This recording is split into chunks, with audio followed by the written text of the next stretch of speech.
¿Cuántos tipos? Hay 4 tipos de estudio de casos. Caso típico, casos diferentes, casos teóricos y casos atípicos. Entonces, cada uno de esos casos, ¿cómo lo es? ¿Cómo lo relaciono? ¿Cómo lo enmarco en cada uno de esos tipos? Precisamente con la claridad y con la descripción que yo hice de mi caso. Si yo tengo un caso bien descrito, donde yo pueda tener como todo eso tan complejo de ese fenómeno, entonces yo voy a decir, bueno, mi caso es típico porque aborda a una persona que representa un grupo, una comunidad, ¿sí? Porque es una información homogénea, porque tiene coherencia en sus respuestas, porque puede ser, ¿sí? Entonces, cada tipo de estudio de caso se da a través de esta condición, una buena descripción. Caso típico, ¿qué es? Es una persona que representa un grupo, una comunidad. Se puede estudiarse a varias personas que tienen algún aspecto en común, ¿sí?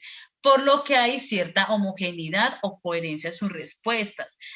Supongamos, vamos a trabajar un colectivo de maestros que trabajan en una determinada institución. Entonces, pues son personas o un grupo de personas que hacen parte de una comunidad que tienen un proceso en común, ¿sí? Entonces, ¿qué espero yo del caso? Que a pesar de que haya particularidades, hay procesos homogéneos, porque tienen intereses en común, porque tienen estudiantes, de pronto todos trabajan los mismos estudiantes en diferentes áreas, porque tienen de pronto estudios muy similares, supongamos de básica primaria o de algún área en especial, ¿sí? Entonces, de acuerdo a eso, puedo determinar que es un caso típico. Casos diferentes es lo contrario. ¿Sí? Son personas que representan distintos miembros de un grupo.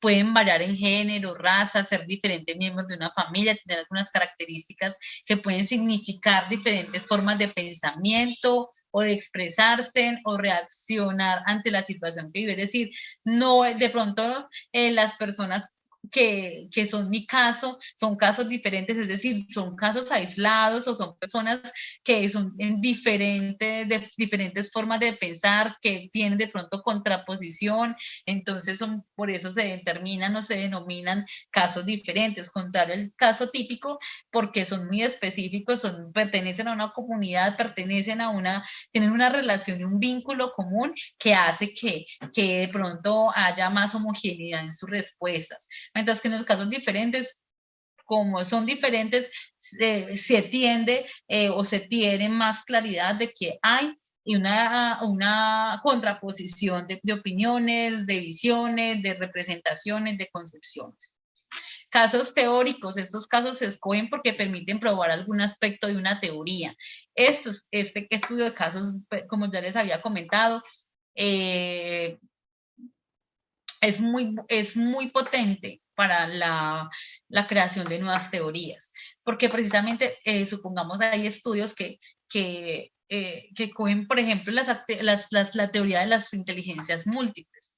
Entonces, a través de esa teoría, hacen su proceso de estudio de caso, validan, confrontan, discuten, discrepan, y se hace todo ese análisis investigativo a través de esa teoría para posterior tomar una decisión y decir, sí, definitivamente hay inteligencias múltiples. O por el contrario, como ahorita lo ha dicho diferentes autores, no, qué pena, es que la inteligencia es una sola, ¿sí? Que hay personas que desarrollan competencias y habilidades diferentes, pero no se pueden llamar inteligencias porque la inteligencia es una sola.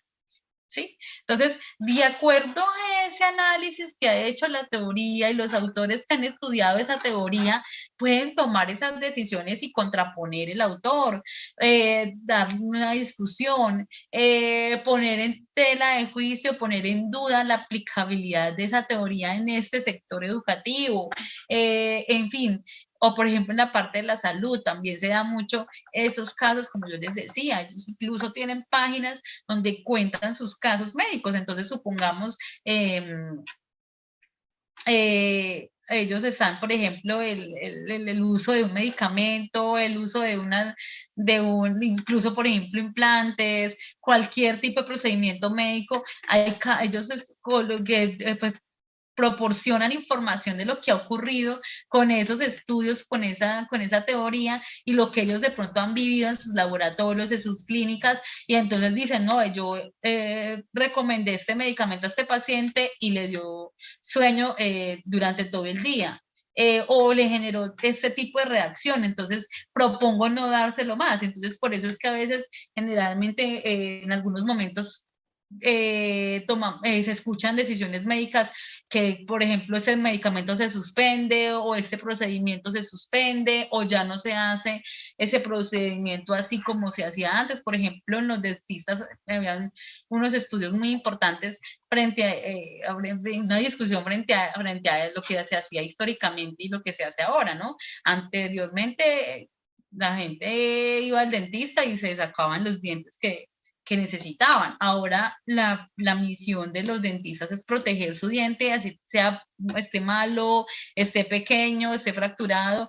La ciencia ha permitido que se tomen decisiones sobre la marcha a través de esos casos que se hacen, que se analizan y que se discuten en la comunidad científica.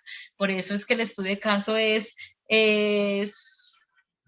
maravilloso frente a esas posibilidades que permite el investigador de ser innovador, de tomar decisiones y tomar posturas frente a esos criterios que se establecen a través de esa profundidad que el investigador establece en la investigación.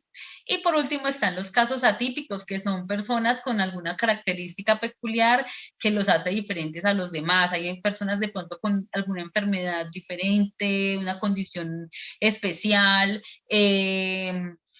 algún trastorno o una habilidad excepcional. Entonces, esas personas o esos fenómenos o situaciones que se consideran específicas, atípicas, que no le ocurren a todo el mundo, también pues se categorizan y se llaman casos atípicos, que también son muy importantes pues de ser investigados, pero que tienen esa categoría precisamente porque no cobijan la mayoría de población o porque son diferentes a otra, o sea, las respuestas de este fenómeno puede ser diferente a lo que realmente se puede aplicar en otros fenómenos por ser la población atípica, por ser diferenciadora.